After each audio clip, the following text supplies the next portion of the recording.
ನಮಸ್ಕಾರ. ಮಹಾಭಾರತ ಚರ್ಚಾ ಕಾರ್ಯಕ್ರಮಕ್ಕೆ ಸ್ವಾಗತ. ನಾನು ಸ್ಮಿತಾ ರಂಗನಾಥ್. ಕಾಂಗ್ರೆಸ್ ಸರ್ಕಾರ ರಚನೆಯಾದ ದಿನದಿಂದಲೂ ಕೂಡ ಮುಖ್ಯಮಂತ್ರಿ ಬದಲಾವಣೆ ಅನ್ನೋ ಚರ್ಚೆ ಜೀವಂತವಾಗೇ ಇತ್ತು.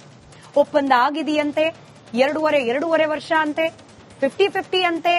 ಡಿಕೆ ಶಿವಕುಮಾರ್ ಅವರು ಈಗ ಆಗ ಇನ್ನೇನ್ ಆಗೇ ಬಿಡ್ತಾರೆ ಸಿಎಂ, ಈ ರೀತಿಯ ಚರ್ಚೆ ಆಗ್ತಲೇ ಇತ್ತು. ಕೇವಲ ವಿರೋಧ ಪಕ್ಷ ಅಥವಾ ರಾಜಕೀಯ ಪಡಸಾಲೆಯಲ್ಲಿ ಮಾತ್ರವಲ್ಲ, ಖುದ್ದು ಕಾಂಗ್ರೆಸ್ ಪಾಳ್ಯದಲ್ಲೂ ಕೂಡ ಇದಕ್ಕೆ ಪೂರಕವಾದ ಹೇಳಿಕೆಗಳು ಬರ್ತಾ ಇತ್ತು. ಇದಕ್ಕೆ ಪೂರ್ಣ ವಿರಾಮ ಇಡೋ ಪ್ರಯತ್ನ ಕಾಂಗ್ರೆಸ್ನ ಹೈಕಮಾಂಡ್ ಕೂಡ ಮಾಡಿರಲಿಲ್ಲ. ಗೊಂದಲ ಬಗೆಹರಿಸಲಿಕ್ಕೆ ಒಂದು ಖಡಕ್ಕಾದ ಮಾತು ಕೂಡ ಕಾಂಗ್ರೆಸ್ನ ಪಡಸಾಲೆಯಿಂದ ಆಚೆ ಬಂದಿರಲಿಲ್ಲ. ಆದರೆ ಇವತ್ತು ರಾಷ್ಟ್ರ ರಾಜಧಾನಿಗೆ ಹೋಗಿರುವ ರಾಜ್ಯದ ಮುಖ್ಯಮಂತ್ರಿಗಳಾದ ಸಿದ್ದರಾಮಯ್ಯನವರು ಅಲ್ಲಿ ಕೂತು ಒಂದು ಸಂದೇಶ ಕೊಟ್ಟರು. 5 ವರ್ಷ ನಾನೇ ಮುಖ್ಯಮಂತ್ರಿ. ಡಿಕೆ ಶಿವಕುಮಾರ್ ಅವರಿಗೆ ಬಲವೂ ಇಲ್ಲ, ಬೆಂಬಲವೂ ಇಲ್ಲ, ಅವರು ಮಾಡಿದ್ದೇನು ಮಹಾ ಕಾರ್ಯವೂ ಅಲ್ಲ. ಹೀಗಾಗಿ ಇನ್ನು ಮುಂದೆ ರಾಜ್ಯ ರಾಜಕೀಯದಲ್ಲಿ ಕುರ್ಚಿ ಬದಲಾವಣೆಯ ಚರ್ಚೆ ಬೇಡವೇ ಬೇಡ ಅಂತ ಹೇಳಿ. ಆದ್ರೆ ಅವರಲ್ಲಂಗ್ ಹೇಳಿದ್ರು ಅಂತ ಹೇಳಿ ಇಲ್ಲೆಲ್ಲ ಹಾಗೆ ನಡಿಬೇಕು ಅಂತಿಲ್ವಲ್ಲ. ಒಂದಷ್ಟು ಚಟುವಟಿಕೆಗಳು ಇಲ್ಲೂ ಕೂಡ ನಡೀತಾ ಇದೆ. ಅಂದ್ರೆ ರಾಜ್ಯದಲ್ಲಿ ಈಗಲೂ ಕೂಡ ವಿರೋಧ ಪಕ್ಷಕ್ಕೆ ಕಾನ್ಫಿಡೆನ್ಸ್ ಬಂದಿಲ್ಲ. ಸಿದ್ದರಾಮಯ್ಯನವರು ಸ್ಟೇಟ್ಮೆಂಟ್ ಕೊಟ್ಟಿರೋದು ಇದು ಎಐಸಿಸಿಯಿಂದ ಬರಬೇಕಾಗಿತ್ತು, ಡಿಕೆ ಶಿವಕುಮಾರ್ ಅವರಿಂದ ಬರಬೇಕಾಗಿತ್ತು, ಅವ್ರ ಕೈಯಲ್ಲಿ ಹೇಳಿಸ್ಬಿಡಿ ನೋಡೋಣ ಅನ್ನೋ ಚಾಲೆಂಜ್.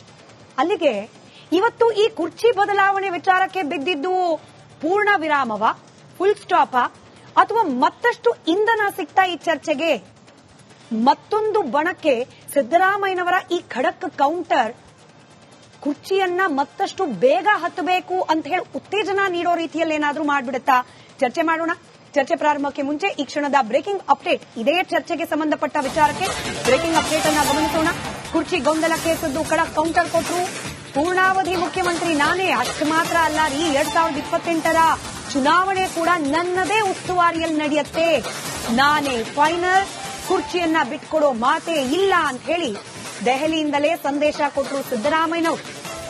ಸಿದ್ದರಾಮಯ್ಯನವರ ಈ ರಿಯಾಕ್ಷನ್ ಜೊತೆಗೆ ಬಿಜೆಪಿ ನಾಯಕರ ಕೌಂಟರ್ ರಿಯಾಕ್ಷನ್, ಅದರಲ್ಲೂ ಪರಿಷತ್ ವಿರೋಧ ಪಕ್ಷದ ನಾಯಕರಾದ ಛಲವಾದಿ ನಾರಾಯಣ ಸ್ವಾಮಿ ಅವರ ರಿಯಾಕ್ಷನ್ ಗಮನಿಸಿ. 200 ವರ್ಷ ಆಗ್ತಾ ಇರೋದ್ರಿಂದ ಸ್ವಾಭಾವಿಕವಾಗಿ ಅದು ಪ್ರಶ್ನೆಗಳು ಬರ್ತವೆ.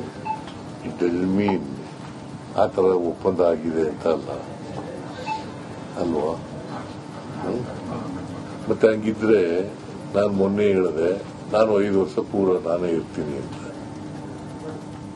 ಯಾಕೆ ಹೇಳ್ತಿದ್ದೆ? ಕುರ್ಚಿ ಖಾಲಿ ಇದೆಯಾ? ಈಗ ಚೀಫ್ ಮಿನಿಸ್ಟರ್ ಕುರ್ಚಿ ಖಾಲಿ ಇದೆಯಾ? ಮತ್ತೆ ಯಾಕೆ ಚರ್ಚೆ ನಡೀತದೆ? ನೀವ್ಯಾಕೆ ಸ್ಪೆಕ್ಯುಲೇಷನ್ಗಳನ್ನ, ಈ ಗಾಳಿ ಸುದ್ದಿಗಳನ್ನೆಲ್ಲ ಮಾಡ್ತಾ ಇದ್ದೀರಿ ನೀವು? ಸರ್, 2028ಕ್ಕೆ ನಿಮ್ಮ ನೇತೃತ್ವದಲ್ಲೇ ಎಲೆಕ್ಷನ್ ಆಗುತ್ತೆ ಸರ್. 2028ಕ್ಕೆ ನೀವೇ ಮುನ್ನಡೆಸ್ತೀರಿ ಅಂತ ಹೇಳಿದ್ರಿ ಸರ್. 2028ಕ್ಕೆ ಚುನಾವಣೆಯಲ್ಲಿ ನಿಮ್ಮ ನೇತೃತ್ವದಲ್ಲಿ ನೀವೇ ಮುನ್ನಡೆಸ್ತೀರಾ ಅಂತ ಹೇಳಿದೀರಾ ಅಂತ. 2023ರಲ್ಲಿ ಏನ್ ನಡೆಯಿತೋ ಅದೇ ರೀತಿ ನಡೆಯುತ್ತೆ ಸರ್. 2028ಕ್ಕೆ ನಿಮ್ಮ ನೇತೃತ್ವದಲ್ಲೇ ಎಲೆಕ್ಷನ್ ಆಗುತ್ತೆ ಸರ್. 2028ಕ್ಕೆ ನೀವೇ ಮುನ್ನಡೆಸ್ತೀರಿ ಅಂತ ಹೇಳಿದ್ರಿ ಸರ್. 2028ಕ್ಕೆ ಚುನಾವಣೆಯಲ್ಲಿ ನಿಮ್ಮ ನೇತೃತ್ವದಲ್ಲಿ ನೀವೇ ಮುನ್ನಡೆಸ್ತೀರಾ ಅಂತ ಹೇಳಿದೀರಾ ಅಂತ. 2023ರಲ್ಲಿ ಏನ್ ನಡೆಯಿತೋ ಅದೇ ರೀತಿ ನಡೆಯುತ್ತೆ. ಸಿದ್ದರಾಮಯ್ಯನವರ ಈ ಹೇಳಿಕೆ ಇದೆಯಲ್ಲ, ಇದು ಸಣ್ಣ ಹೇಳಿಕೆ ಅಲ್ಲ. ಎಲ್ಲಾ ಶಾಸಕರು ಯಾರ್ಯಾರು ಅವರ ವಿರುದ್ಧ ಇದ್ರು ಅವ್ರಿಗೆಲ್ಲರಿಗೂ ಕೂಡ ಇದು ಒಂದು ಥ್ರೆಟ್. ಬಾಯ್ ಬಿಡೋಂಗಿಲ್ಲ ಈಗ ಅವರು. ಮತ್ತೆ ಡಿಕೆ ಶಿವಕುಮಾರ್ ಅವರ ಸಂಗಡಿಗರಿಗೂ ಕೂಡ ಇಟ್ ಈಸ್ ಎ ಥ್ರೆಟ್. ಈಗ ತಾಕತ್ತಿದ್ರೆ, ಇಷ್ಟು ದಿವಸ ಮಾತಾಡ್ತಿದ್ರಲ್ಲ ಇಳಿಸ್ತೀವಿ ಸಿದ್ದರಾಮಯ್ಯನವ್ರನ್ನ ಅಂತ, ಈಗ ಕಾಂಗ್ರೆಸ್ ಶಾಸಕರಿಗೆ ಯಾರಿಗಾದ್ರೂ ತಾಕತ್ತಿದ್ರೆ ಅವರ ವಿರುದ್ಧ ಮಾತಾಡಿ ನೋಡೋಣ. ನಿಮಗೆ ಇಳಿಸೋ ತಾಕತ್ತಿದ್ರೆ ಈಗ ಇಳಿಸ್ತೀನಿ ನೋಡೋಣ. ಸಿದ್ದರಾಮಯ್ಯನವರ ಈ ಚರ್ಚೆ ಪ್ರಾರಂಭ ಮಾಡೋಣ. ಚರ್ಚೆಯಲ್ಲಿ ಬಿಜೆಪಿ ವಕ್ತಾರರಾದ ಅಶೋಕ್ ಗೌಡ್ರಿದ್ದಾರೆ, ಜೆಡಿಎಸ್ನ ವಕ್ತಾರರು ಅಶ್ವಿನ್ ಗೌಡ್ರಿದ್ದಾರೆ, ಹಾಗೆ ಆಫ್ಟರ್ ಲಾಂಗ್ ಟೈಮ್ ರಾಜಕೀಯ ವಿಶ್ಲೇಷಕರು Shankar Shetty sir. It's always a pleasure to have you on panel sir. Welcome. ಇನ್ನೇನು ಕೆಲವೇ ಹೊತ್ತಿನಲ್ಲಿ ಕಾಂಗ್ರೆಸ್ನ ವಕ್ತಾರರು ನಿಕೇತ್ ರಾಜ್ ಮೌರ್ಯ ಅವರು ದೂರವಾಣಿ ಸಂಪರ್ಕದಲ್ಲಿ ಲಭ್ಯ ಆಗೋ ಸಾಧ್ಯತೆ ಇದೆ. ಇವತ್ತು ಕಾಂಗ್ರೆಸ್ನಿಂದ ಅಧಿಕೃತವಾಗಿ ವಕ್ತಾರರನ್ನ ಕಳಿಸೋದಿಲ್ಲ ಅಂತ ಹೇಳಿ ಸುದ್ದಿ ಬಂತು. But still on personal request Niket Raj Maurya ಅವರು ಬರ್ತೀವಿ ಅಂತ ಹೇಳಿ ಒಪ್ಕೊಂಡಿದ್ದಾರೆ. ಕಾದ್ ನೋಡೋಣ ಬರ್ತಾರಾ ಇಲ್ವಾ ಅಂತ ಹೇಳಿ.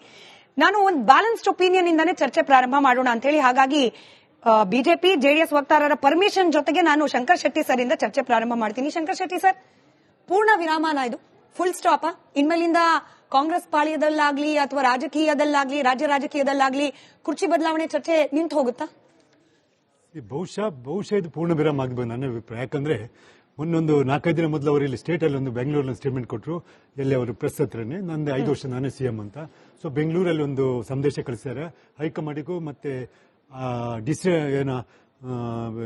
ಭಿನ್ನ ಶಾಸಕರು ಹೇಳ್ತಾರೆ ಅಥವಾ ಡಿ.ಕೆ. ಶಿವಕುಮಾರ್ ಫಾಲೋವರ್ ಅಂತ ಹೇಳ್ತಾರೆ ಈಗ ಅವರಿಗೆ. ಸೊ ಇವತ್ತು ಅದು ನಿನ್ನೆ ಅರ್ಧ ಪರದೆ ಹೇಳಿದಾಗ ಈ ನಾಟಕ ಯಾವುದು ಅಧಿಕಾರ ಹಸ್ತಾಂತರ ಎಂಬ ಒಂದು ನಾಟಕದಲ್ಲಿ ಇವತ್ತು ಡೆಲ್ಲಿಯಲ್ಲೇ ಕೂತ್ಕೊಳ್ಳೋದು ಈ ಒಂದು ಸಿಎಂ ಸಂಸ್ಥೆಗೆ ಸಂದೇಶ ಕೊಟ್ಟರೆ ನಾನೇ 5 ವರ್ಷ ಸಿಎಂ ಬದಲಾವಣೆ. ಸೊ ಭವಿಷ್ಯದ ಪೂರ್ಣ ವಿರಾಮ ಆಗಿದೆ ನನ್ನ ಪ್ರಕಾರ. ಇದು ನನ್ನದು ಇನ್ನುವೇಳೆ ಅವರನ್ನು ತೆಗೆಯಲಿಕ್ಕೂ ಕಷ್ಟ. ಇವರು ಬಿಟ್ಟುಕೊಟ್ಟು ಏನ್ ಹೇಳ್ತಾರೆ, ಕರ್ನಾಟಕ ಜನತೆ ಇವನೊಬ್ಬ ಸುಳ್ಳುಗಾರ ಅಂತ ಆಗ್ತದೆ. 5 ವರ್ಷ ಸಿಎಂ ನಾನೇ ಅಂತ ಹೇಳ್ಕೊಂಡಿದ್ದಾನೆ, ಮತ್ತೆ ತಾನೊಬ್ಬ ಹೇಡಿ ಅಂತ ಆಗ್ತದೆ. ಸೊ ಕ್ಲಿಯರ್ ಸಂದೇಶ, ನಾನೊಬ್ಬ ಸುಳ್ಳುಗಾರನಾಗಬಾರ್ದು, ನಾನೊಬ್ಬ ಹೇಡಿನಾಗಬಾರ್ದು. ಅಂದ್ರೆ ನನಗೆ ಬಿಟ್ಕೊಡ ಹೈಕಮಾಂಡ್ ಹೇಳಿದ್ರು ನಾನು ಬಿಟ್ಟುಕೊಡು. ಯಾಕೆ ಅವ್ರ ಮಾತಿ ಬೆಲೆ ಇದುವರೆಗೆ ಮತ್ತೆ ಅವ್ರದ್ದು ಕೆಲವು ಇದನ್ನು ಫಾಲೋ ಮಾಡ್ತಾ ಇದ್ದಾರೆ ಪ್ರಿನ್ಸಿಪಲ್ಸ್. ಮತ್ತೆ ಇತ್ತೀಚೆಗೆ ಸಿಎಂ ಬದಲಾವಣೆ ಸುದ್ದಿಗಳು ಭಾರಿ ಜನ ಡಿಸ್ಕಷನ್ ಎಲ್ಲಾ ಕಡೆಯಲ್ಲಿ, ರಸ್ತೆ ಬೀದಿಯಲ್ಲಿ ಎಲ್ಲರೂ ನನ್ನ ಹತ್ರ ಸರ್ ನಿಮ್ಗೆ ಗೊತ್ತಾ ಸರ್ ಏನು ರಾಜ್ಯಕ್ಕೆ ಸಿಎಂ ಬದಲಾವಣೆ ನನ್ನ ಹತ್ರ ಕೆಲವರು ಕೇಳ್ತಾರೆ. ಸೊ ಅದಕ್ಕೊಂದು ಪೂರ್ಣ ಯಾಕೆ ಗೊತ್ತಾ, ಇದು ಬೇಕಿತ್ತು. ಇತ್ತೀಚಿನ ದಿನಗಳಲ್ಲಿ ನೋಡಿ ಡಿ.ಕೆ. ಶಿವಕುಮಾರ್ ಫಾಲೋವರ್ಸ್ ಅಂತ ಕಂಡುಕೊಂಡು ಕೆಲವರು ಒಬ್ಬೊಬ್ರು ಡಿಫರೆಂಟ್ ಜನಗಳಿಂದ ಹೇಳ್ತಾ ಇದ್ರು. ಒಬ್ರು ಲಿಂಗಾಯತ ಸಂಬಂಧ ಚೆನ್ನಗಿರಿ MLA ಅವರು ಯಾವಾಗಲೂ ಹೇಳುದು, ಮತ್ತೆ ಗೌಡ್ರ ಸಮಾಜದಿಂದ ಬಾಲಕೃಷ್ಣ ಹೇಳ್ತಿದ್ರು, ಮೊನ್ನೆ ಯೋಗೇಶ್ವರ್ ಹೇಳ್ತಿದ್ರು ಸಿದ್ದರಾಮಯ್ಯ ಸಿಎಂ ಹೌದೇ, ಮತ್ತೊಬ್ರು ಮೊನ್ನೆ OBC ಲೀಡರ್ ಆಗಿ ಇವರು ಬೇಲೂರು ಗೋಪಾಲಕೃಷ್ಣ ಹೇಳಿದ್ರು, ಮುಸ್ಲಿಂ ಲೀಡರ್ ಒಬ್ಬ ಇಕ್ಬಾಲ್ ಅಂತ ಹೇಳಿದ್ರು, ದಲಿತ ಲೀಡರ್ಗಳಲ್ಲಿ ಒಬ್ರು ಮಾತ್ರ ಹೇಳಿಕೆ ಬಾಕಿ ಇರೋದು. ಮತ್ತೆಲ್ಲ MLAಗಳೇ, ಇವರು ಹೇಳಿದವರೆಲ್ಲ MLAಗಳೇ. ಯಾರಂದ್ರೆ ಡಿ.ಕೆ. ಶಿವಕುಮಾರ್ ಫಾಲೋವರ್ಸ್ ಅಂತ ಹೇಳ್ಕೊ ಅವ್ರು ಇವರು. ಸೊ ಈಗ ಇತ್ತೀಚೆಗೆ ಗೊತ್ತಾಯ್ತು ಈ ರೀತಿಯಾಗಿ ಇದಕ್ಕೆ ಬಿಟ್ಟರೆ ತನ್ನ ವೀಕ್ ಆಗ್ಬಿಡ್ತೇನೆ, ಜನ ಈ ಕಡೆಯಿಂದ ಆ ಕಡೆ ಹೋಗ್ತಾರೆ. ಸೊ ಇದಕ್ಕೊಂದು ಫುಲ್ ವಿರಾಮ ತರಲೇಬೇಕಂತ ಸಿದ್ದರಾಮಯ್ಯ ಇದ್ದಾರೆ. ರೈಟ್ ಟೈಮ್ ಅಲ್ಲಿ ಇವರು ಏನು ಡೂ ಆರ್ ಡೈ ನೋಡ ತೆಗಿರಿ ಅಥವಾ ನಿಮ್ಮ ವಿರುದ್ಧವಾಗಿ ಅವ್ರಿಗೆ ಒಂದು ಮಾತ್ರ ಉಂಟು, ಹೈಯೆಸ್ಟ್ MLA ಸಪೋರ್ಟ್ ಅವರು. ಇವತ್ತು ಮೀಟಿಂಗ್ ಈ ಒಂದು ಇಂಟರ್ವ್ಯೂ ಹೇಳ್ತಾರೆ, ಇವಾಗ ಪ್ರಶ್ನೆ ಕೇಳ್ತಾರೆ, ಈ MLAಗಳೆಲ್ಲ ಡಿ.ಕೆ. ಶಿವಕುಮಾರ್ ಪರವಾಗಿ ಮಾತಾಡ್ತಾರಲ್ಲ ಅಂತ. ಅದು ಅವ್ರು ಕ್ಲಿಯರ್, ಹೌದು ಸ್ವಲ್ಪ ಜನ MLAಗಳು ಮಾತಾಡ್ತಾರೆ ಅಂತ ಹೇಳಿ ಒಪ್ಕೊಂಡ್ರಲ್ಲ. ಮತ್ತೆ ಅವರು ಪ್ರತಿಯೊಂದು ಆನ್ಸರ್ ಕೊಡುವಾಗ ಬರೀ ಬ್ಯಾಲೆನ್ಸ್ ಆಗಿ ಆನ್ಸರ್ ಕೊಡ್ತಾರೆ, ಕನ್ಫ್ಯೂಷನ್ ಆಗಿ ಆನ್ಸರ್ ಕೊಡಿದ. ಕೆಲವು ಸಲ ಕನ್ಫ್ಯೂಷನ್, ಮೊನ್ನೆ ಒಬ್ಬ DYSP ಹೊಡಿಲಿಕ್ಕೆ ಹೋದ್ರಲ್ಲ, ಅದೆಲ್ಲ ಅಂತ ಸಂದರ್ಭ ಅವ್ರಿಗೆ ಗೊತ್ತಾದ ಏನು ತಪ್ಪು ಮಾಡಿದ್ದಾರೆ ಅವರು, ಅಂತ ಕೆಲಸ ಇಲ್ಲ. ಬಟ್ ಇವತ್ತಿನ ಇಂಟರ್ವ್ಯೂ ಆಗಲಿ ಇತ್ತೀಚೆಗೆ ಕೊಡುವ ಇಂಟರ್ವ್ಯೂಗಳಲ್ಲಿ ಪ್ರತಿಯೊಬ್ಬ ಬ್ಯಾಲೆನ್ಸ್ ಆಗಿ ಉಂಟು.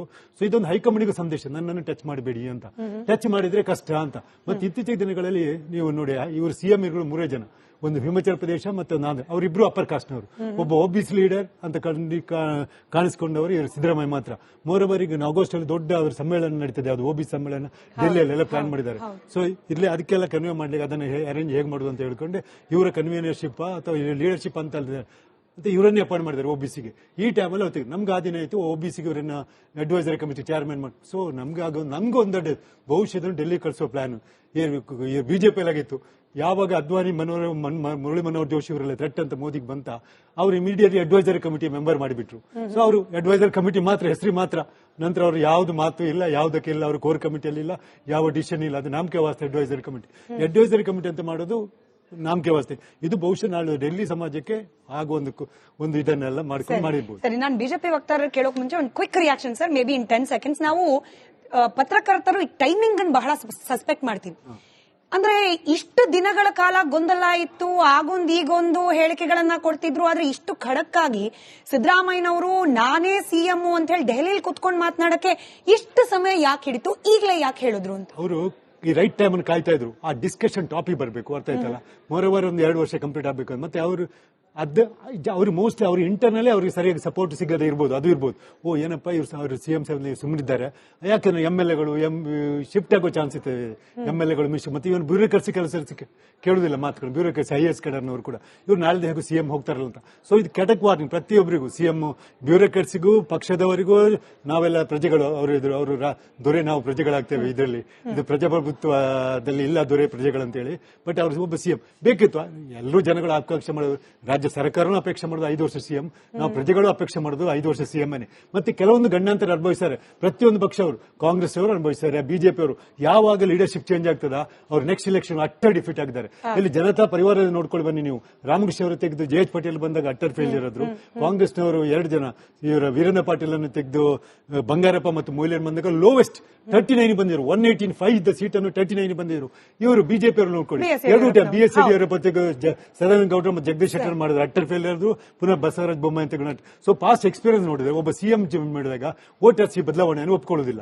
ಹಾಗಾಗಿ ಇದೆಲ್ಲ ಪ್ಲಸ್ ಪಾಯಿಂಟ್ ಗಳನ್ನು ಕನ್ವಿನ್ಸಿಂಗ್ ಬೌಟ್ ಇದನ್ನು ಈ ಸಂದೇಶ ಕೊಡಬೇಕಾದ್ರೆ ಯಾರೋ ಹೈಕಮಾಂಡ್ ಇನ್ನು ಹೇಳಪ್ಪ ಅಂತ ಹೇಳಿದಾರ ಅಥವಾ ಇವರಾಗಿ ಹೇಳಿದಾರೆ ಅದು ಇನ್ನು ಗೌಪ್ಯವಾಗಿ. ಅದೇ ಡೌಟ್ ಬಿಜೆಪಿ ಅವ್ರಿಗೂ ಇರೋದು. ಅಶೋಕ್ ಗೌಡ್ರು ಆಲ್ರೆಡಿ ಸ್ಮೈಲ್ ಮಾಡ್ತಿದ್ದಾರೆ.